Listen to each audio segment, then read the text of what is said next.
Hello students, welcome to Inside Physics.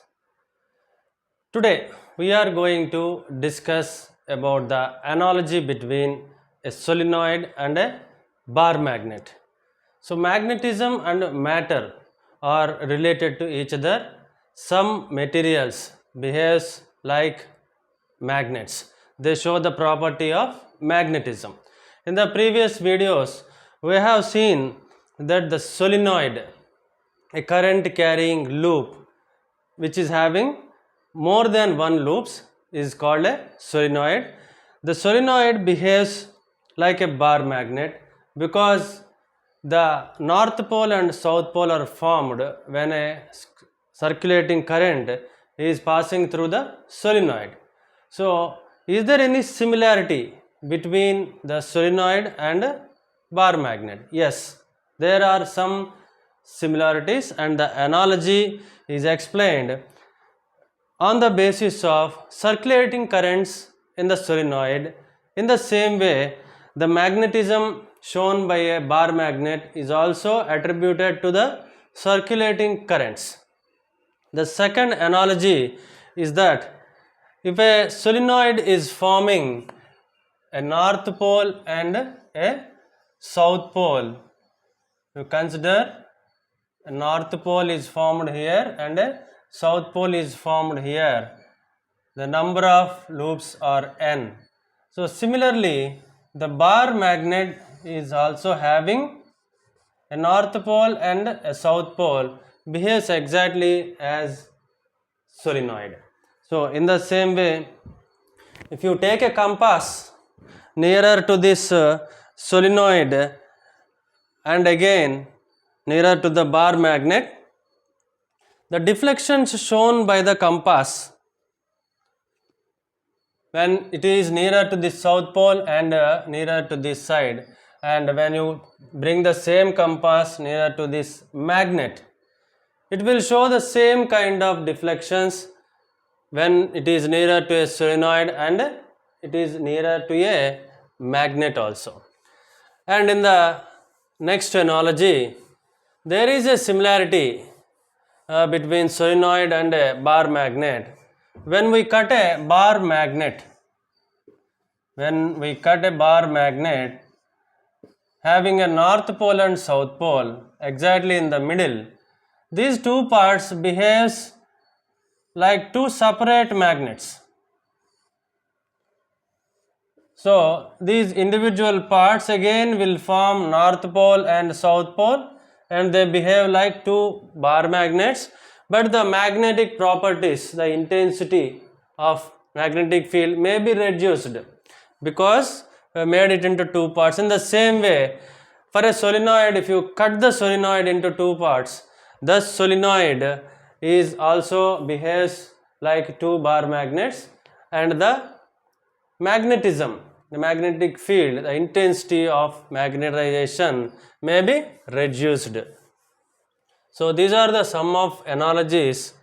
So considering the magnetism and matter, this analogy may not be so important, but considering the effects, applications of a solenoid in producing very strong magnetic fields, you can also replace a strong bar magnet to produce a magnetic field by some solenoids with more number of loops, and the more current passing through the solenoid will obviously produce very strong magnetic fields wherever they are required. So here the current carrying loop can be considered as a magnetic dipole. That is what we have learned in the previous sessions. So the magnetic dipole must have a magnetic moment. Circulating loop must have a magnetic moment, and that will be represented by the formula NIA. N is the number of loops in a solenoid, I current flowing, A area of the vector, area vector. A bar is the area vector. So this we have already seen in the previous video, how to formulate this dipole moment of a circulating loop. So all in all, so we can explain the magnetic effects by taking consideration of circulating currents. Circulating currents produce the magnetic effects. This is a rule with which we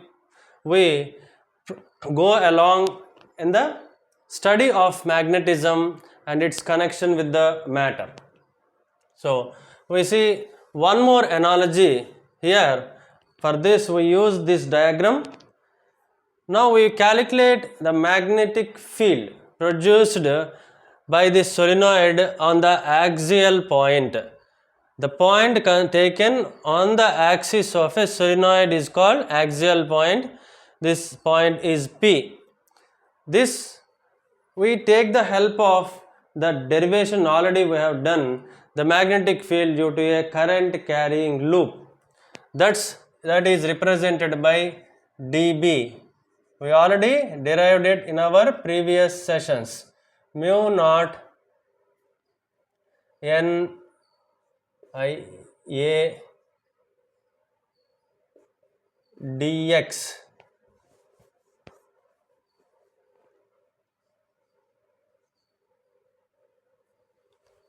this marker is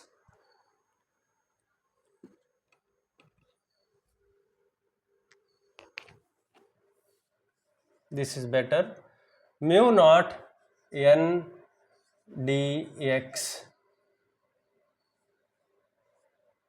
a square, mu naught n dx a square into I by 2 into r minus x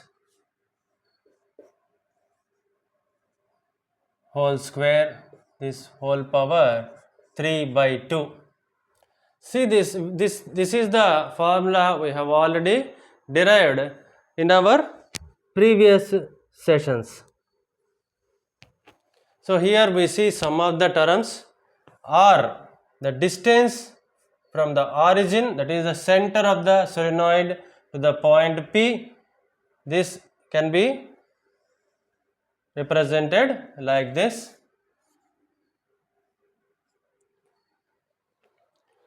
X is the distance of this particular part of this loop.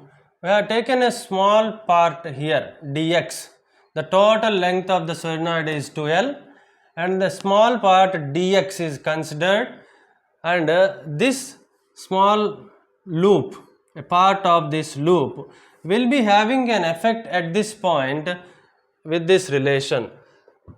dB, the small magnetic field produced at this point by a small current carrying loop which is having a length dx, and this x is the distance of this loop from the origin, from here. This is the line passing through the origin, and the distance between this current carrying small loop which we consider to calculate the magnetic field produced at P with the relation this one. So where n, small n is the number of loops or turns per unit length. If you consider the total number of turns as n, so this small n represents the number of turns per unit length. So there is a relation between small n and capital N. So total number of turns is equal to small n into L, where L is the length of the solenoid. Here the length is not L, this is 2L. Okay. So in this way we can understand the structure of the solenoid and what we require for the measurement of a magnetic field. Here you see A is the radius of this solenoid. We have a cylindrical structure. There are loops in this way, and the loop is always having the current flowing through it. So according to right hand thumb rule, if you take the direction of a magnetic field produced inside the solenoid with the right hand thumb rule, then we have some points on axial line. We may take any point on the axial line, and here we have taken a point P here. So we are now trying to get the total magnetic field by the entire solenoid producing at point P. For that, we have taken a small current loop. Maybe in that the number of turns it is having in this particular circular coil is dx into n, because n is the number of turns per unit length. The number of turns that will be present in this particular coil will be dx into n. So that we will use in the derivation part. Here if you observe, this total magnetic field by this entire solenoid can be obtained by integrating these terms, and for that we will substitute some trigonometric substitutions. Okay. So here if you observe this structure, we can easily say that the distance r, the distance of the point, axial point from the origin, is definitely far greater than x, and also it is far greater than a. We can assume, we can easily understand that this distance is far greater than x and far greater than the a. So we can easily eliminate these terms. We can eliminate these terms, and then the equation will become mu naught n dx I a square by 2 into r square whole power 3 by 2. See here, I have eliminated this x and a because the higher powers, if x and a are very small, the higher powers may be very small, and comparing the distance with r, these are negligible. So we ignored x and a, we only taken the r, small r into consideration. Okay, so by this we can write this as mu naught n I a square by 2r cube into dx, mu naught n I square by 2r cube into dx. Now we want to have the total magnetic effect due to this entire solenoid. For that we need to do the integration. If you integrate this value, by integrating we mean to write the symbol dB, and we having this part as considered to be a constant, only the distance x will be changing, and this will be from minus L to plus L, and this is the integrating part. So here see, if it is the origin, this is the positive L side, this is the negative L side. So we may consider that this is minus L, this is plus L. So the integrating limits will become minus L to plus L. That's what I have written here. Okay, so we move to the next step here. So I will write mu naught n I a square by 2r cube.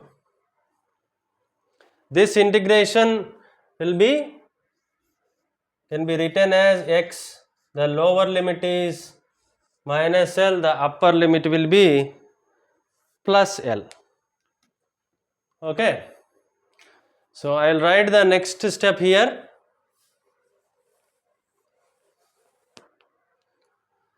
So this dB now becomes the total magnetic effect, and this will be coming as 2L. We will substitute L, and again we will substitute this L in the limits. L minus of minus L will become plus L. No need to write the derivation. Mu naught NiA square by 2R cube into 2L. Okay. So we already understood that the dipole moment M is nothing but NiA. In this case, NiA, I will write it here, M is equal to NiA. So N is nothing but total number of turns, that means small n into 2L into I. A means area of a circular loop, that is pi A square, right, pi A square. So here you can understand and replace the terms as to get the magnetic moment. This can be written in the small m also sometimes, or capital M. Here mu naught by, see, n, I will take n as it is. Here 2L I will be considering here I, and A square is remaining here, A square. So I will multiply the numerator and denominator with pi. So what happens? 2 pi by R cube, right? 2 pi by R cube. So see, this one is nothing but the magnetic moment. So here I will write mu naught by 2 pi into this, what is this? M by R cube. To make it a much more valuable formula, and we will multiply this numerator and denominator with 2. This is multiplied with 2. The numerator and denominator are multiplied with 2. So here 2m by R cube, mu naught by 4 pi into 2m by R cube. This is what the magnetic field on the axial point of a solenoid. Here it is, you can easily understand, this is dependent on M, the dipole moment, and the distance of the point taken on the axial line from the origin. Mu naught by 4 pi is a constant, proportionality constant. Okay, so here this is similar to the bar magnet. If you experimentally calculate the magnetic field of a bar magnet, you will get the same thing. This is we have done for a solenoid, right? If you experimentally calculate, there are some methods to calculate the magnetic field on the axial line of a bar magnet by considering some experimentation done on the white chart. So that experiments how it should be calculated, we will take it up later. If you done the experimentation for the bar magnet, the same value will be coming. So this is also an analogy, similarity between the solenoid and a bar magnet.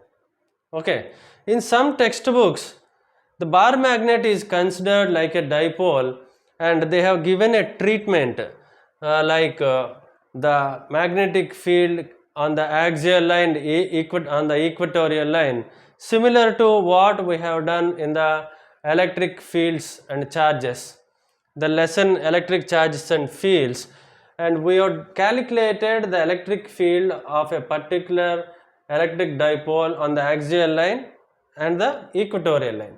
The same treatment we cannot use for a bar magnet, even though it is having two poles. That treatment, some textbooks say that this is magnetic charge. They say magnetic charge for a pole. This is represented by Qm. Okay, so magnetic charge, positive and negative, this is called north pole and south pole, it is considered in that way, and this magnetic charge is similar to the dipole moment. But here the way we take it up to calculate the magnetic field on the axial line of a bar magnet must be in this way, but not in the way what we did in the electric field chapter. So this is the analogy between solenoid and bar magnet. So in the next videos we will take it up much more interesting concepts. Okay.